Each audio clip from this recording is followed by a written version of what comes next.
본인은 작업 대출로 알았지만 계좌에 사기 피해금이 입금되고 그 돈을 또 직접 출금해서 전달까지 했다면 민사, 형사 모두 난이도는 높아집니다. 난이도가 높아진다는 것은 비교하자면 입금된 돈의 그 이후의 이동에 대해서 본인이 개입을 했느냐, 개입을 했다면 어느 정도 했느냐, 이 부분이 전혀 개입하지 않은 경우에 비해서 난이도가 높아진다. 이 부분을 좀 설명을 자세히 해드리겠습니다. 네, 수많은 대출 광고가 있죠. 대출 광고를 보고 연락을 합니다. 대화를 했더니 본인 계좌에 입출금 내역을 만들어야 된다. 입금 내역도 많고 출금 내역이 많아야 된다. 그래야 신용이 좋은 것으로 평가가 돼서 대출이 나온다. 이런 내용의 일명 작업대출 미끼에 물려서 시키는 대로 하다 보니까 결국에는 자신의 계좌가 보이스피싱 사기와 같은 피해자가 있는 재산범죄의 피해금을 돈 세탁하는 대포통장 계좌로 사용되는 경우가 과거부터 전형적으로 자주 발생하고 있습니다.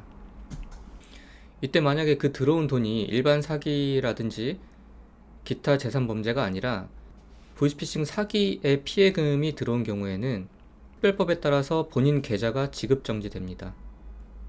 계좌가 지급정지되고 동시에 사기 공범 혐의로 경찰 조사도 받을 수 있습니다.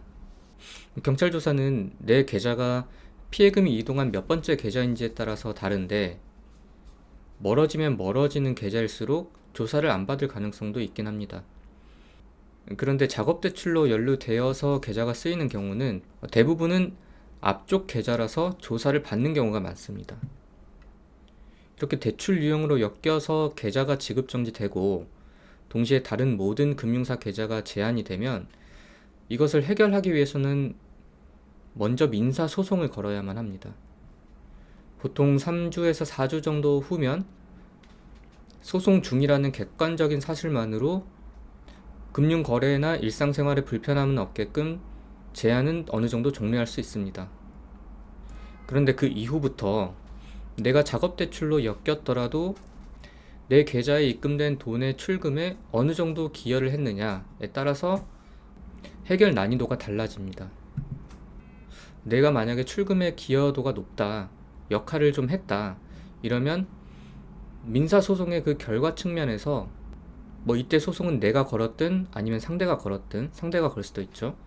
사기 피해자에게 일정 부분 돈을 줘야 한다, 이런 판결이 나올 가능성이 높아지고 형사사건적으로도 사기 사건 자체의 공범이 될 가능성이 높아집니다.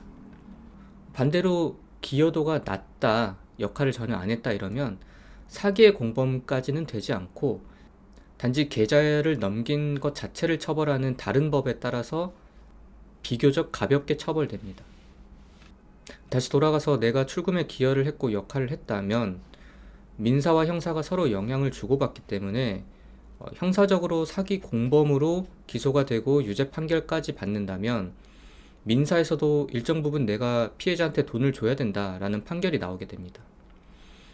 그러니까 나는 사기를 당한 것 같고 나는 이 사기 피해자가 사기를 당한 데 있어서 전혀 정보를 알지 못하는데 내가 그 피해자에게 돈도 줘야 된다는 거죠. 제가 민사와 형사 모두 수행했던 이 사건을 보면 대출 광고 문자 메시지를 보고 연락해서 이런 거래 실적, 입출금 실적을 쌓아야 대출이 가능하다는 안내를 받고 지시에 모두 따르게 되죠. 그래서 본인 명의 계좌에 입금이 되고 입금된 돈을 다시 자기의 다른 계좌로 이체를 한 겁니다. 그 다음에 이것을 결국에는 모두 현금 인출해서 시킨 대로 제3자에게 그 현금을 전달한 거죠. 일반적으로 현금 뭉치를 받아서 전달하거나 직접 현금을 인출해서 전달하는 것에 대해서 수사기관이나 사법기관 모두 안 좋게 보고 위험해진다고 보면 됩니다. 그러니까 반대로 난이도가 좀 낮은 경우는 뭐냐면 대출에 연루돼서 계좌를 제공했더라도 입출금 자체에 크게 기여하지 않았다면 수사기관이 사기 공범으로 기소하지 않는 경우도 많습니다. 그렇게 되면 사기 무죄에 대해서는 다투지 않아도 되니까 난이도가 낮아지는 겁니다. 이 사건은 수사기관이 공범이라고 보아서 기소를 했습니다. 유죄가 나올 수도 있고 유죄가 나온 사례도 꽤나 있습니다만 이 사건에서는 다행히 무죄 판결이 나왔고 이 부분이 민사에서도 반영이 되어서 피해자한테 돈을 배상하지 않아도 되는 판결로도 연결되었습니다. 네, 보시면 이 형사사건 사기죄에서 무죄 선고를 받았다. 이 부분이 판결문에 나와 있고 판결문을 조금 더 자세히 보자면 원고 입장에서는 대출을 해준다는 사기범한테 속아서 계좌를 제공을 했고 또 속아서 돈을 인출해서 전달했기 때문에 이 사기 자체에 대한 범행에 가담한 걸로 볼 수 없다.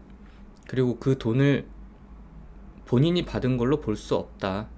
그래서 사기 피해자에게 내가 돈을 줄 의무가 없다. 이런 주장이고 상대방 사기 피해자는 어쨌든 피해금을 본인 계좌로 받았기 때문에 이 범행 자체에 공범일 가능성이 높다. 그래서 계좌에 입금된 돈은 본인에게 줘야 된다라는 주장입니다. 네, 법원의 판단은 이 보이스피싱 범행에 가담했다거나 방조했다. 그러니까 공범으로 보기는 어렵다. 그리고 알지 못한 것에 중대한 과실이 없다.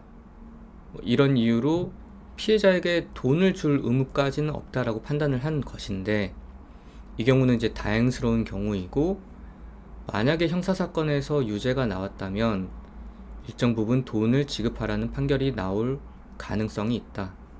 이렇게 설명드리는 것입니다.